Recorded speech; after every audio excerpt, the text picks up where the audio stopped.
उस समय हेरोदेस राजा ने कलीसिया के कई एक व्यक्तियों को दुख देने के लिए उन पर हाथ डाले।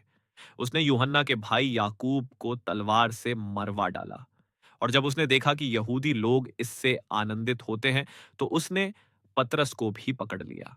वे दिन अखमीरी रोटी के दिन थे और उसने उसे पकड़ के बंदी गृह में डाला और रखवाली के लिए चार चार सिपाहियों के चार पहरों में रखा, इस मनसा से कि फसह के बाद उसे लोगों के सामने लाए। सो बंदी गृह में पतरस की रखवाली हो रही थी, परंतु कलीसिया उसके लिए लौ लगाकर परमेश्वर से प्रार्थना कर रही थी। और जब हेरोदेस उसे उनके सामने लाने को था, तो उसी रात पतरस दो जंजीरों से बंधा हुआ दो सिपाहियों के बीच में सो रहा था और पहरुए द्वार पर बंदी गृह की रखवाली कर रहे थे।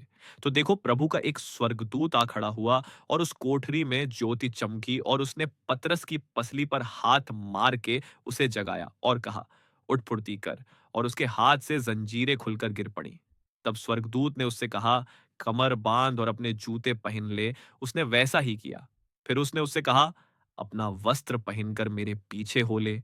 वह निकलकर उसके पीछे हो लिया, परंतु यह ना जानता था कि जो कुछ स्वर्गदूत कर रहा है वह सचमुच है, वरन यह समझा कि मैं दर्शन देख रहा हूं। तब वे पहल और दूसरे पहरे से निकलकर उस लोहे के फाटक पर पहुंचे जो नगर की ओर है। वह उनके लिए आप से आप खुल गया और वे निकलकर एक ही गली होकर गए। इतने में स्वर्गदूत उसे छोड़कर चला गया। तब पतरस ने सचेत होकर